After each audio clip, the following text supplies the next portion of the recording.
Rich dad poor dad ఎలాంటి book అంటే ఇది చాలా మంది జీవితాలనే మార్చేసింది. ఈ బుక్ మీకు ఈ ర్యాట్ రేస్ నుండి బయటికి రావడానికి 6 స్టెప్స్ చెప్తుంది. అంటే 9 AM to 5 PM అనే చక్ర వ్యూహం నుండి ఎలా బయటికి రావాలి అనే దానికోసం ఈ ఎపిసోడ్ లో మనం 6 లెసన్స్ తెలుసుకోబోతున్నాం. Lesson number 1, rich people do not work for money. ఈ బుక్ ఒక ఆథర్ అయిన రాబర్ట్ ఏం చెప్తారంటే, పూర్ లేదా మిడిల్ క్లాస్ పీపుల్ మనీ కోసం పనిచేస్తారు, కానీ రిచ్ పీపుల్ డబ్బు కోసం పనిచేయరు, డబ్బే వాళ్ళ కోసం పనిచేస్తుంది అని. దీన్ని ఒక ఎగ్జాంపుల్ తో తెలుసుకుందాం. ఒక ఫేమస్ రిసార్ట్ ఒక ఊర్లో ఓపెన్ అవబోతుంది. దానికోసం రిసార్ట్ కి చాలా మంది కన్స్ట్రక్షన్ వర్కర్స్ అవసరం ఉంది. అప్పుడు రిసార్ట్ మేనేజర్ ఆ ఊర్లో ఉన్న 2 కన్స్ట్రక్షన్ వర్కర్స్ ని హైర్ చేసుకున్నారు. ఒకరి పేరు రాహుల్ అండ్ ఇంకొకరి పేరు వికాస్. రాహుల్ కి ఒక గోల్ ఉండేది. తను అనుకునేవాడు తనకి ప్రతిరోజు ఎక్కువ శాలరీ కావాలి అని. కానీ వికాస్ మాత్రం ఇది ఆలోచించేవాడు, ఈ రిసార్ట్ మన ఊరికి రావడం వల్ల ఊరిలో ఎలాంటి చేంజెస్ వస్తాయి అండ్ ఆ చేంజెస్ తో నేను ఎలా ప్యాసివ్ ఇన్కమ్ సంపాదించగలను అని ఆలోచించేవాడు. ఇద్దరు కూడా చదువుకోలేదు, కానీ ఇద్దరు ఇంటెలిజెంట్ పర్సన్స్. వాళ్ళు ఏమనుకున్నారో అది సాధించారు. రాహుల్ మేనేజర్ చెప్పినట్టు విని ఎక్కువ శాలరీ డైలీ సంపాదించేవాడు. దాంతో పాటు అతను ఓవర్ టైం కూడా చేసి ఇంకా ఎక్కువ డబ్బులు సంపాదించేవాడు.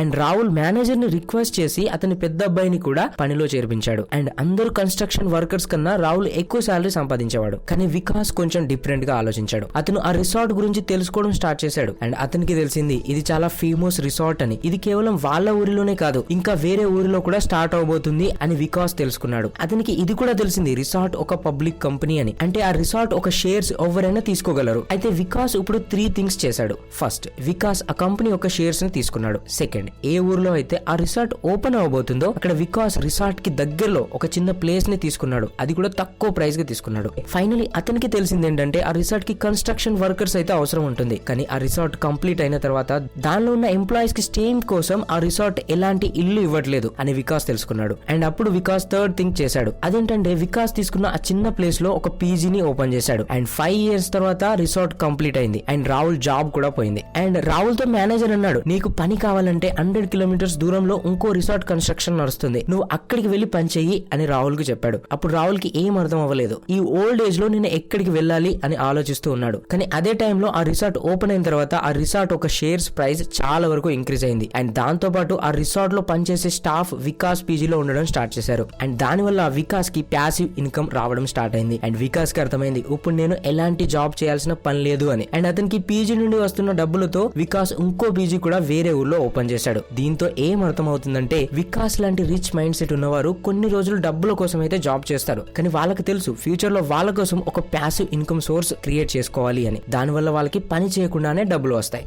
Number 2, why teach financial literacy. ఒకసారి ధీరుభాయ్ అంబానీతో పాటు అతని అబ్బాయి అనంత్ అంబానీ వెళ్ళాడు. అప్పుడు అనంత్ అంబానీ అన్నాడు, నాకు కొంచెం డబ్బులు కావాలి బలూన్స్ కొనుక్కోవడానికి అని. అప్పుడు ధీరుభాయ్ అంబానీ 15 రూపీస్ ఇచ్చాడు. అప్పుడు అనంత్ అంబానీ కొన్ని బలూన్స్ తెచ్చుకున్నాడు అండ్ ఇంటికి వచ్చాడు. నార్మల్ పిల్లలాగా అనంత్ అంబానీ ఆ బలూన్స్ తో ఆడుకోలేదు. అందులో గాలిని నింపి అమ్మడానికి బయటికి వెళ్ళాడు అండ్ ప్రాఫిట్ తెచ్చుకున్నాడు. ఇన్ షార్ట్, ఈ ఎంటర్‌ప్రెన్యూర్ లెసన్స్ ధీరుభాయ్ అంబానీ వాళ్ళ ఫ్యామిలీ మెంబర్స్ అందరికీ నేర్పిస్తాడు. సో రాబర్ట్ ఏం చెప్తారంటే, మనం ఫస్ట్ అసెట్స్ పైన ఫోకస్ చేయాలి అండ్ ఆ తర్వాత లయబిలిటీస్ పైన ఫోకస్ చేయాలి అని. అంటే ఫస్ట్ ఇన్కమ్ సోర్స్ క్రియేట్ చేసుకోండి, ఆ తర్వాత ఖర్చు చేయండి అని చెప్తారు. అండ్ ఈ విషయం మన మిడిల్ క్లాస్ ఫ్యామిలీస్ కి తెలియదు. సో అందుకే రిచ్ డాడ్ పూర్ డాడ్ లాంటి బుక్స్ ఉన్నాయి. దీంతో మనం తెలుసుకోవచ్చు ఈ ర్యాట్ రేస్ నుండి మనం ఎలా బయటికి రావాలో. Lesson number 3, mind your own business.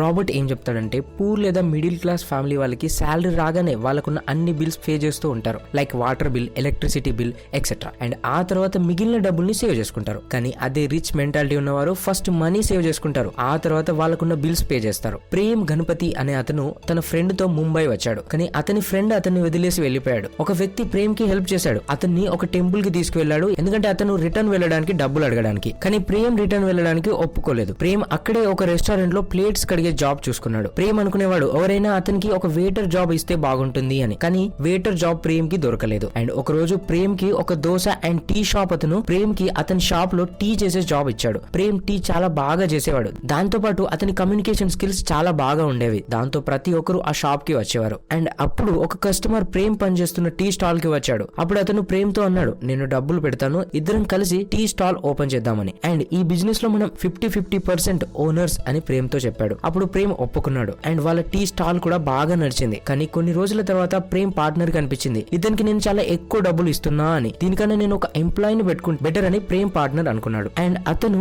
Prem ని తీసేశాడు. అప్పుడు ప్రేమ్ కి చాలా బాధ కలిగింది అండ్ అప్పుడు ప్రేమ్ డిసైడ్ అయ్యాడు ఒక దోస అవుట్లెట్ ఓపెన్ చేయాలి అని. అండ్ దోస అవుట్లెట్ కి ప్రేమ్ దోస ప్లాజా అనే పేరు పెట్టాడు. ఇందులో 150 వెరైటీస్ దోసాస్ దొరుకుతాయి. ఈ దోస ప్లాజా ఫేమస్ అయింది అండ్ ఇప్పుడు కూడా దోస ప్లాజాకి 26 అవుట్లెట్స్ ఉన్నాయి అండ్ ప్రేమ్ దగ్గర 150 ఎంప్లాయీస్ ఉన్నారు అండ్ ప్రేమ్ ప్రతి ఇయర్ 5 crores టర్న్ ఓవర్ చేస్తాడు. అండ్ మీలో చాలా మందికి డౌట్ వచ్చే ఉంటుంది, అసలు ప్రేమ్ కి దోస అవుట్లెట్ కోసం డబ్బులు ఎక్కడివి అని. సో ఆ డబ్బులు అతని సేవింగ్స్. అతను ఇన్ని సంవత్సరాలు ఏదైతే పని చేశాడో ఫస్ట్ అతను కొంత డబ్బుని సేవ్ చేసి ఆ తర్వాత ఖర్చు చేసేవాడు. అండ్ కొన్నిసార్లు అతని దగ్గర బిల్స్ పే చేయడానికి డబ్బులు ఉండేవి కాదు, అయినా కానీ అతను సేవింగ్స్ లో నుంచి ఖర్చు చేసేవాడు కాదు. ఎందుకంటే అతనికి తెలుసు ఇప్పుడు ఈ సేవింగ్స్ ని ఆపేస్తే మళ్ళీ ఇదే సిచ్యువేషన్ వస్తుంది అని. అండ్ ఇదే కాన్సెప్ట్ కి రాబర్ట్ తన బుక్ లో ఏం పేరు పెట్టాడంటే మైండ్ యువర్ ఓన్ బిజినెస్ అని.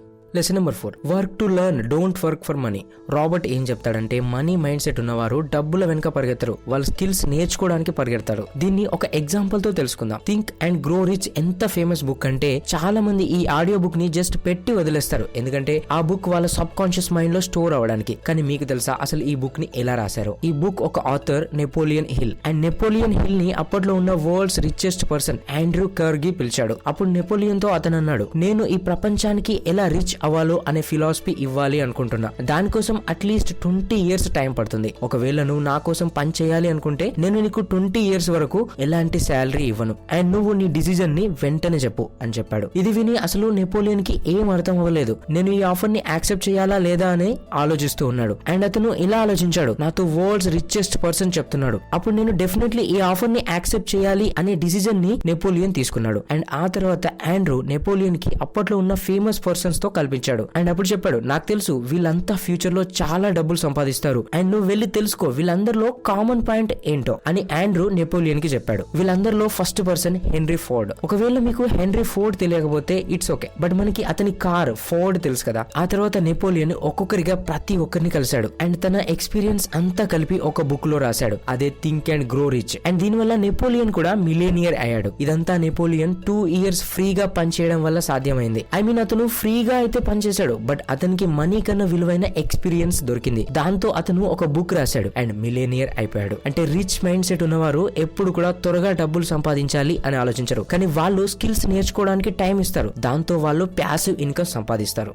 Lesson number 5, the rich invent money. Author Robert ఏం చెప్తాడంటే ప్రతి మనిషి దగ్గర ఒక రిచ్ అసెట్ ఉంది, అదే వాళ్ళ బ్రెయిన్ అని. ఒకవేళ మీరు మీ బ్రెయిన్ పైన ఇన్వెస్ట్ చేస్తే మీరు డెఫినెట్లీ చాలా మనీ సంపాదించగలుగుతారు. ఎగ్జాంపుల్, ఒకసారి ఒక రియల్ ఎస్టేట్ బిజినెస్ మ్యాన్ ఇది గమనించాడు. ఒక ప్రాపర్టీ ఒక ప్రైస్ ఒకేసారి చాలా వరకు పెరిగింది, ఎందుకంటే ఆ ప్రాపర్టీ రోడ్ కి దగ్గరలో ఉంది కాబట్టి. అండ్ అదే రోడ్ కి అపోజిట్ సైడ్ లో ఇంకో ప్రాపర్టీ ఉంది, కానీ ఈ ప్రాపర్టీ మాత్రం ఆ ప్రాపర్టీ కంపారిజన్ లో 1/4 ప్రైస్ లో దొరుకుతుంది. దీనికి రీజన్ ఏంటంటే ఆ రోడ్ కి ఇంకా ఆ ప్రాపర్టీ మధ్యలో ఒక మురికి కాలువ ఉంది. దానివల్ల ఆ ప్రాపర్టీ అంతా మొత్తం స్పెల్ వచ్చేది. దాంతో పాటు ఆ ప్రాపర్టీకి వెళ్ళడానికి చాలా వరకు రోడ్ తిరిగి వెళ్లాల్సి ఉండేది. సో ఈ ప్రాపర్టీని చూసి అందరూ వెళ్ళిపోతున్నప్పుడు ఆ బిజినెస్ మ్యాన్ మాత్రం అందులో ఉన్న ఒక ఆపర్చునిటీని గమనించాడు. అతను ఆ ప్రాపర్టీని వెంటనే బై చేసి 3 lakhs ఇన్వెస్ట్ చేసి ఆ మురికి కాలువని క్లీన్ చేపించాడు. అండ్ దాంతో పాటు ఆ రోడ్ నుండి ప్రాపర్టీ దాకా ఒక చిన్న బ్రిడ్జ్ ని కట్టించాడు. ఈ 2 things చేయగానే ఆ ప్రాపర్టీ ఒక ప్రైస్ సెకండ్ ప్రాపర్టీ అంత అయింది. అండ్ ఆ బిజినెస్ మ్యాన్ ఆ ప్రాపర్టీని అమ్మేసి 3 times ఎక్కువ